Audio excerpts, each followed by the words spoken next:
Hi friends, welcome to Swathi swag. ನಾನು ನಿಮ್ಮ ಸ್ವಾತಿ. ಇವತ್ತಿನ ವಿಡಿಯೋದಲ್ಲಿ ನಾನು ನಿಮಗೆ ಆರೋಗ್ಯಕರವಾದ ಮತ್ತು ರುಚಿಕರವಾದ ಪುದೀನಾ ಚಿಕನನ್ನು ಹೇಗೆ ಮಾಡೋದಂತ ತಿಳಿಸ್ಕೊಡ್ತೆ. ನಾವು ಅಡುಗೆಯಲ್ಲಿ ಪುದೀನವನ್ನು ಹೆಚ್ಚು ಉಪಯೋಗಿಸೋದರಿಂದ ಆರೋಗ್ಯಕ್ಕೆ ಕೂಡ ಒಳ್ಳೆಯದು, ಹಾಗೆ ರುಚಿಕರವಾಗಿ ಕೂಡ ಇರುತ್ತೆ.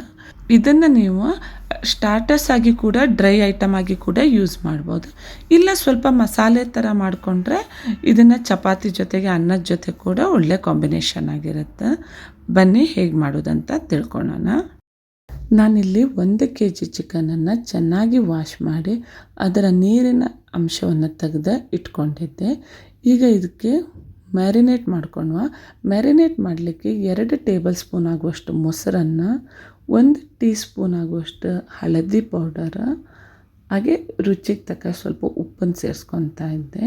ಅದ್ರ ಜೊತೆಗೆ ಜಿಂಜರ್ ಗಾರ್ಲಿಕ್ ಪೇಸ್ಟ್ 2 ಟೇಬಲ್ ಸ್ಪೂನ ಹಾಕ್ಕೊತಾ ಇದ್ದೆ. ನಾನು ಜಿಂಜರ್ ಗಾರ್ಲಿಕ್ ಪೇಸ್ಟನ್ನು ಸ್ವಲ್ಪ ಗಟ್ಟಿಯಾಗಿ ರುಬ್ಕೊಂಡಿರುತ್ತೆ, ಅದಕ್ಕೆ ಯಾವುದೇ ನೀರನ್ನು ಸೇರಿಸ್ಕೊಂಡಿರೋದಿಲ್ಲ, ಹಾಗೆ ರುಬ್ಕೊತೆ. ಇದಿಷ್ಟನ್ನು ಹಾಕಿ ಚಿಕನಿಗೆ ಸರಿಯಾಗಿ ಮಿಕ್ಸ್ ಮಾಡಿ ಸ್ವಲ್ಪ ಹೊತ್ತು ಮ್ಯಾರಿನೇಟ್ ಮಾಡಿರಬೇಕು. ಇದಕ್ಕೆ ನಾನು 1 ಟೀ ಸ್ಪೂನ್ ಆಗುವಷ್ಟು ಬ್ಲ್ಯಾಕ್ ಪೆಪ್ಪರ್ ಪೌಡ್ರನ್ನು ಮಿಕ್ಸ್ ಮಾಡ್ಕೊತೆ. ಆಮೇಲೆ ಅರ್ಧ ಗಂಟೆಗಳ ಕಾಲ ಮ್ಯಾರಿನೇಟ್ ಮಾಡಿ ಇಡ್ತೆ. ನಾನಿಲ್ಲೇ ಒಂದು ಪಾತ್ರೆಯನ್ನು ತೊಗೊಂಡು ಅದಕ್ಕೆ 4 ಟೇಬಲ್ ಸ್ಪೂನ್ ಆಗುವಷ್ಟು ಎಣ್ಣೆಯನ್ನು ಹಾಕ್ಕೊಂಡಿದ್ದೆ. ಈ ಎಣ್ಣೆಗೆ ನಾನು ಒಂದು 4 ಪೀಸ್ ಆಗುವಷ್ಟು ಚಕ್ಕೆ, ಹಾಗೆ 2 ಏಲಕ್ಕಿ, 2 ಲವಂಗ, ಹಾಗೆ ಒಂದು 4 ಎಲೆಯನ್ನು ಹಾಕ್ಕೊತಾ ಇದ್ದೆ. ನಾನಿಲ್ಲೇ ಗರಂ ಮಸಾಲೆಯ ಪೌಡರನ್ನು ಅಡುಗೆಗೆ ಯೂಸ್ ಮಾಡೋದಿಲ್ಲ. ಆ ರೀಸನಿಂದ ಇಡೀ ಚಕ್ಕೆ, ಎಲೆ, ಲವಂಗ, ಏಲಕ್ಕಿಯನ್ನು ಹಾಕ್ಕೊತಾ ಇದ್ದೆ. ನಾವು ಪೌಡ್ರ್ ಹಾಕೋದ್ರಿಂದ ಮಸಾಲೆ ಕಲರ್ ಸ್ವಲ್ಪ ಡಾರ್ಕ್ ಆಗಿ ಬರೋ ಚಾನ್ಸಸ್ ಇರುತ್ತೆ. ಅದಕ್ಕೋಸ್ಕರ ನಾನು ಇಡಿಯಾಗಿ ಇದನ್ನು ಸೇರಿಸ್ಕೊತಾ ಇದ್ದೆ. ಇದನ್ನು ಎಣ್ಣೆಲಿ ಸ್ವಲ್ಪ ಹುರ್ಕೊಬೇಕು. ಇದೇ ರೀತಿ ಫ್ರೈ ಆಗ್ತಾ ಇದ್ದಂಗೆ ನಾನು 2 ಆನಿಯನನ್ನು ಚಿಕ್ಕದಾಗಿ ಹೆಚ್ಚಿ ಇಟ್ಕೊಂಡಿದ್ದೆ. ಹಾಗೆ ಒಂದು 7-8 ಹಸಿಮೆಣಸನ್ನು ಕೂಡ ಕಟ್ ಮಾಡಿ ಇಟ್ಕೊಂಡಿದ್ದೆ. ಅದನ್ನು ಈ ಮಸಾಲೆ ಜೊತೆಗೆ ಹಾಕ್ಕೊಬೇಕು. ನಾನು ಫಸ್ಟ್ ಆನಿಯನನ್ನು ಹಾಕಿ ಅದನ್ನು ಚಿಕ್ಕ ಉರಿಯಲ್ಲೇ ಸ್ವಲ್ಪ ಫ್ರೈ ಮಾಡ್ಕೊತೆ. ಇಲ್ಲಿ ಆನಿಯನ್ ಅನ್ನೋದು ತುಂಬ ಬ್ರೌನ್ ಕಲರ್ ಬರಬಾರ್ದು, ಮೀಡಿಯಮ್ ಆಗಿ ಫ್ರೈ ಮಾಡಿದರೆ ಸಾಕು. ಇದನ್ನು ಮುಚ್ಚಿಟ್ಟು ಒಂದು 5 ನಿಮಿಷಗಳ ಕಾಲ ಬೇಯಿಸ್ಕೊತಾ ಇದ್ದೆ. ಈ ರೀತಿ ಬೆಂದಿರ್ತೀಗ ಇದಕ್ಕೆ ನಾವು ಹಸಿಮೆಣಸನ್ನು ಕಟ್ ಮಾಡ್ಕೊಂಡಿತ್ತಲ್ಲ, ಆ ಹಸಿಮೆಣಸನ್ನು ಸೇರಿಸ್ಕೊಬೇಕು. ಹಸಿಮೆಣಸು ಅದರ ಹಸಿ ವಾಸನೆ ಹೋಗೋ ತನಕ ನಾವು ಚೆನ್ನಾಗಿ ಫ್ರೈ ಮಾಡ್ಕೊಬೇಕು.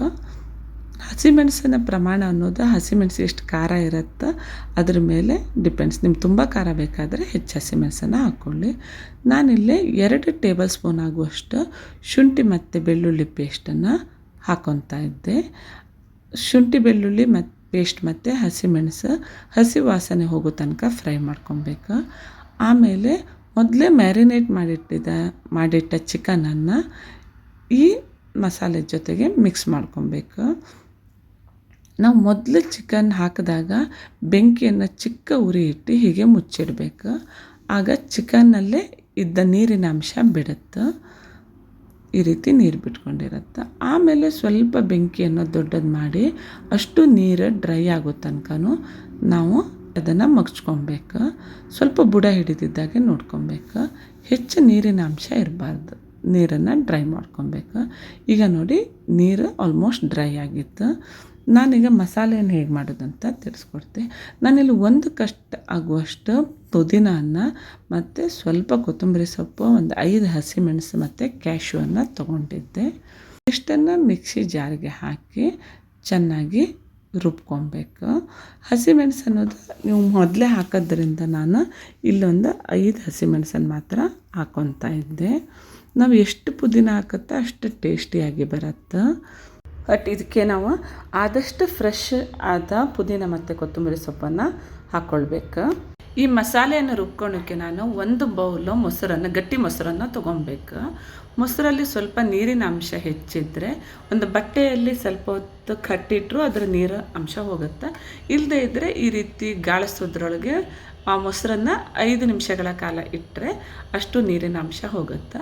ಈ ಮೊಸರಿನ ಜೊತೆಗೆ ನಾವು ಈ ಕೊತ್ತಂಬರಿ ಸೊಪ್ಪು, ಪುದೀನ ಮತ್ತು ಹಸಿಮೆಣಸನ್ನು ಚೆನ್ನಾಗಿ ರುಬ್ಕೊಬೇಕು. ಈಗ ನೋಡಿ, ಈ ಚಿಕನ್ನಲ್ಲಿರುವ ನೀರಿನ ಅಂಶ ಆಲ್ಮೋಸ್ಟ್ ಡ್ರೈ ಆಗಿತ್ತು. ಈಗ ನಾವು ರುಬ್ಬಿಟ್ಕೊಂಡ ಮಸಾಲೆಯನ್ನು ಹಾಕ್ಕೊಳ್ಬೇಕು. ನಾವು ಚಿಕನ್ ಮತ್ತು ಮಸಾಲೆಯನ್ನು ಸರಿಯಾಗಿ ಮಿಕ್ಸ್ ಮಾಡಬೇಕು. ಆಮೇಲೆ ಚಿಕ್ಕ ಉರಿಯಲ್ಲಿ ಒಂದು 5 ನಿಮಿಷಗಳ ಕಾಲ ಇದನ್ನು ಚೆನ್ನಾಗಿ ಕುದಿ ಬರ್ಸ್ಕೊಬೇಕು. ಈ ರೀತಿ ಕುದಿ ಬಂದ ಮೇಲೆ ಬೆಂಕಿಯ ಉರಿಯನ್ನು ದೊಡ್ಡದು ಮಾಡ್ಕೊಬೇಕು. ನೀವು ಉಪ್ಪನ್ನು ನೋಡ್ಕೊಬೇಕು. ಉಪ್ಪು ಕಡಿಮೆ ಆದರೆ ಈಗ ಹಾಕ್ಕೊಳ್ಬೇಕು. ನೋಡಿ, ಮಸಾಲೆ ಚೆನ್ನಾಗಿ ಕುದಿ ಬಂತು. ಮಸಾಲೆ ಮತ್ತು ಎಣ್ಣೆ ಅನ್ನೋದು ಸಪ್ರೇಟ್ ಆಗ್ತಾ ಉಂಟೀಗ. ಬೆಂಕಿ ದೊಡ್ಡದಾದ್ರ ಮೇಲೆ ತಳ ಹಿಡಿದಿದ್ದ ಥರ ನೋಡ್ಕೊಬೇಕು. ಈ ರೀತಿ ಸಂಪೂರ್ಣ ಡ್ರೈ ಮಾಡ್ಕೊಬೇಕು. ಆಮೇಲೆ ಅದಕ್ಕೆ ಸ್ವಲ್ಪ ಕಸೂರಿ ಮೇಥಿನ ಸೇರಿಸ್ಕೊತಾ ಇದ್ದೆ. ಅದರ ಜೊತೆಗೆ ಕೊತ್ತಂಬರಿ ಸೊಪ್ಪನ್ನು ಹಾಕಿ ಸರಿಯಾಗಿ ಮಿಕ್ಸ್ ಮಾಡ್ಕೊತಾ ಇದ್ದೆ. ನೀವು ಇದನ್ನು ಚಪಾತಿ ಮತ್ತು ರೈಸಿಗೆ ಉಪಯೋಗಿಸೋದಾದರೆ ಇಷ್ಟು ಡ್ರೈ ಮಾಡ್ಕೊಳ್ಳೋದು ಬೇಡ, ಸ್ವಲ್ಪ ಮಸಾಲೆಯಾಗಿ ಇಟ್ಕೊಳ್ಬೋದು. ನಾನಿಲ್ಲಿ ಇದನ್ನು ಡ್ರೈ ಐಟಮ್ ಆಗಿ ಸ್ಟಾರ್ಟಸ್ ಆಗಿ ಯೂಸ್ ಮಾಡೋದ್ರಿಂದ ಈ ಥರ ಸಂಪೂರ್ಣ ಡ್ರೈ ಮಾಡ್ಕೊಂಡಿದ್ದೆ. ಈಗ ನೋಡಿ ಫ್ರೆಂಡ್ಸ್, ತುಂಬ ರುಚಿಕರವಾದ ಸ್ವಾದಿಷ್ಟವಾದ ಪುದೀನ ಚಿಕನ್ ರೆಡಿ ಆಯಿತು. ನಿಮಗೆ ಇವತ್ತಿನ ನನ್ನ ರೆಸಿಪಿ ಇಷ್ಟ ಆಯ್ತಂದರೆ ನೀವು ನನ್ನ ಚಾನಲನ್ನು ಲೈಕ್ ಮಾಡಿ, ಶೇರ್ ಮಾಡಿ, ಸಬ್ಸ್ಕ್ರೈಬ್ ಮಾಡಿ. ಹಾಗೆ ಹೆಚ್ಚಿನ ನೋಟಿಫಿಕೇಷನಿಗಾಗಿ ಬೆಲ್ ಬಟನನ್ನು ಪ್ರೆಸ್ ಮಾಡಿ.